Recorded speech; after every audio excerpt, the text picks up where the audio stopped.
is Drake? Drake has been watching it all play out through the past couple weeks, itching for his comeback. Now it's been over 2 months since Kendrick Lamar released Not Like Us, a record that pretty much took the entire hip-hop community by wildfire. It's being played at clubs, casinos, birthday parties, graduations, weddings. This song has been played at any and everywhere. And just when you think the song's starting to slow up and hit its peak, Kendrick Lamar strikes again with the current event and makes it poppin', such as the Juneteenth Ken and Friends pop-out at the LA Forum, as well as the strategic release of the Not Like Us music video, which is on July 4th, the US Independence Day, which had a plethora of upfront Drake disses, as well as hidden subliminal meanings in the music video. The unanimous opinion is Kendrick Lamar beat Drake at his own game. He created a catchy hit record, not like his usual lyrical, spherical, miracle, conscious rapper type of subject matter, and he broke all types of records. But these next few weeks will be very interesting, as according to DJ Academics, Drake has an ace up his sleeve and isn't going anywhere. Now, Academics has been a major media personality entrenched in this entire beef, and Ac was sent out a public notice to everybody counting Drake out and preying on his downfall, and told him to have the same energy 6 months from now and that he wouldn't forget. Academics, being a major middleman through this entire beef, would go off on Ab-Soul, the former TDE rapper, for essentially baiting Drake to release more diss tracks, knowing that Kendrick Lamar has over 5 in the chamber. Ab-Soul would question that if Drake was a real MC, he could respond and that redemption was off the table, knowing that Kendrick Lamar has about 5 more diss songs in the chamber that will never see the light of day because he already crossed the finish line and is viewed as the winner. What the fuck is Ab-Soul talking about? If Drake is the MC, I imagine he could be. Redemption's not off the table. Is Ab-Soul on crack? I know Daylight might be off some shit. That nigga tattooed his face with some ridiculous fucked up bat signal. But Ab-Soul, are you okay? Let's put this in perspective. I really think this is a whole little psyop. This got to be a plot from Kung Fu Kenny, who's probably a little bit upset, even though we could say he won fine. But he probably a little upset that he got 5 more diss tracks that it would make no sense for him to drop. We've heard through DJ Head, Kendrick Lamar's personal DJ, that Kendrick Lamar allegedly had a 90-minute version of Euphoria that he trimmed down to 6 minutes. Throughout this entire beef, Kendrick Lamar seemed to be more calculated because he initiated.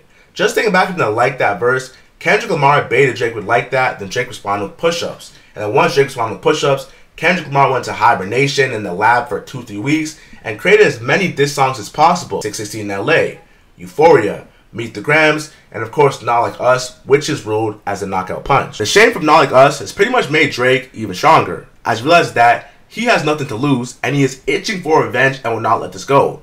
For a lot of Kendrick Lamar fans, they are so overjoyed with this major victory that anything that Drake does showing that he has the power to fight just irks them, because they feel Drake should just accept the L, turn over, and disappear, and stop being a sore loser. There's one thing I want to remind you though. Just like how the Kendrick Like That feature dropped on a random Friday in March, kickstarting the biggest rap civil war, Drake can respond at any time, igniting it too.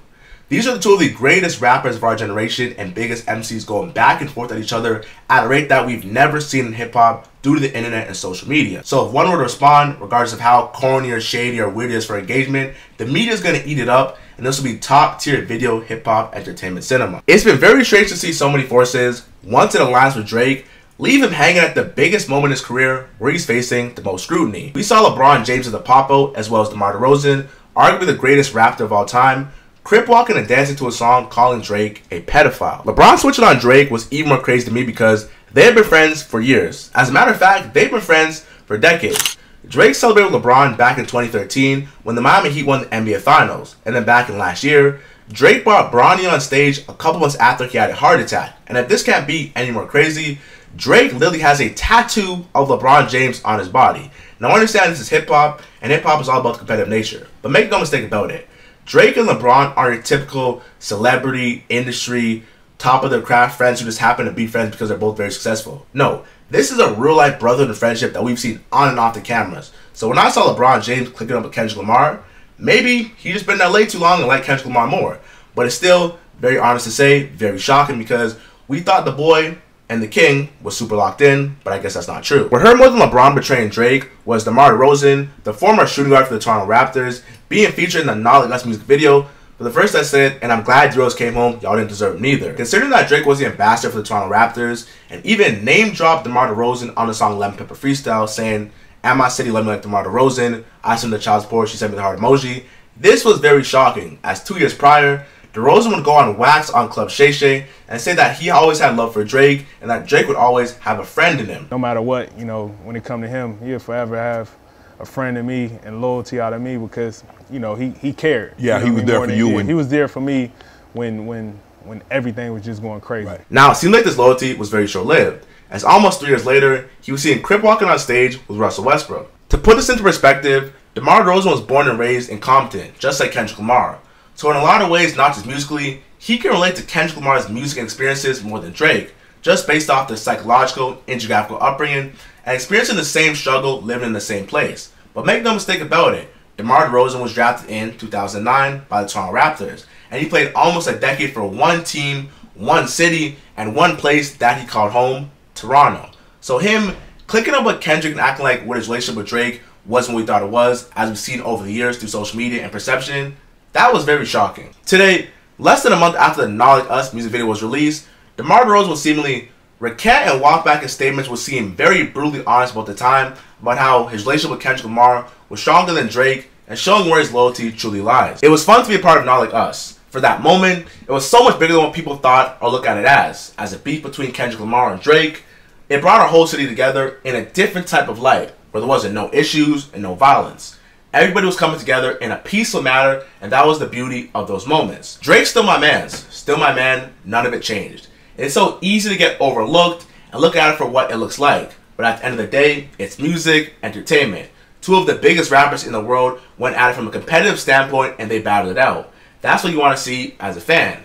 Kobe playing Jordan one-on-one and see who wins. See the trash talking, and whoever wins out of that, you're still going to have the debate, so that's all this is. Currently, right now, Drake is in his villain arc, and he linked with 50 Cent last week when he was in Toronto. And they were seen taking pictures together with Pressa and Bundog, and then another cryptic video, they were seen laughing off to the side. Now, I could only assume they were probably talking about Rick Ross, because Rick Ross came here and played Not Like Us and got his ass beat. But 50 Cent on your side may be the hidden gem that Drake needed, with the entire industry turning against it. A few days before, Drake was seen wearing a Free Yayo shirt, which was originally worn by Eminem at the Grammys. Now for some backstory, Tony Yayo is 50 Cent's right-hand man who was in jail for passport fraud when Get Rich or Die Trying was blowing up. So Eminem wore this shirt as a tribute. Now the real meaning of this is, less than 2 weeks ago, Tony Yayo was on Vlad TV and had some comments about people poking fun at Toronto and saying that it's soft over there because they're going to still have to come here and do shows and face the politics and the ramifications for their comments. It was a major beef.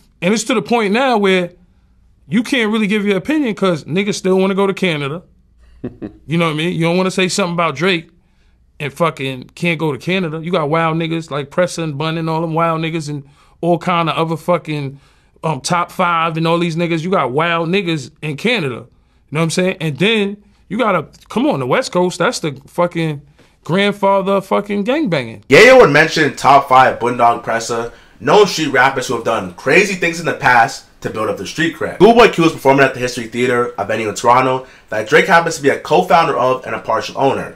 With the swift cancellation of Schoolboy Q's show and Drake's bodyguard being shot at his mansion a couple weeks before, people are viewing Drake as using his business ties to make Toronto a no-fly zone. After all, it seems like Canada was riding out for Drake, as when Rick Ross came to Vancouver, he got his ass beat for trying to play a song that he wasn't even on. Although it does add to Drake's aura that Schoolboy Q's show got shut down because Drake runs the city, which he kind of does, I do gotta be real here.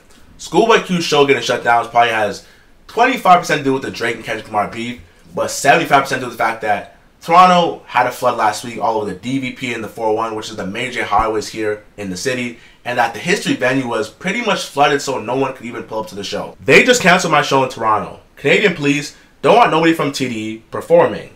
Top was just with Wayne and Baby, which are Drake's OGs, and Top is the owner of TDE.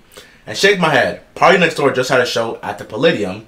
Party Next Door is Drake's artist. And if we wanted to get y'all, we would've just did it. Now when somebody get hurt, don't cry. It seems like Schoolboy Q would realize that him being a Not Like Us music video had ramifications, and that it would severely affect his ability to get the bag in Canada. Last year, Drake bought Tupac's ring, and Kendrick Lamar was very upset. If it wasn't abundantly clear already, Kendrick Lamar's idol is Tupac Shakur, and his love for him is immeasurable.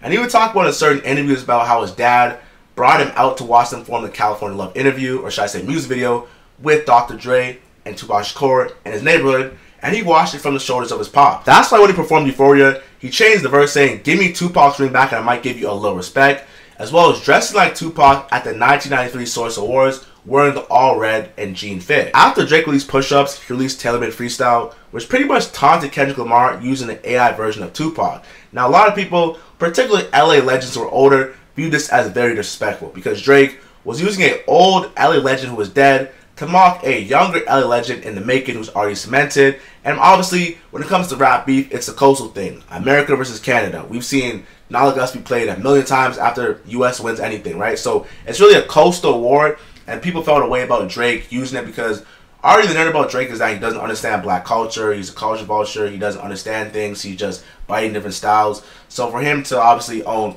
pieces of hip-hop such as Tupac's ring, as well as not actually really love the genre as people believe he doesn't, and actually just be entrenched with certain people, or should I say, I don't know what's the better word to say of shit, I don't know, mock a legend that people love. People thought it was just very disrespectful. But personally for me though, I feel like it's a diss record and it's a hip hop battle, so anything goes.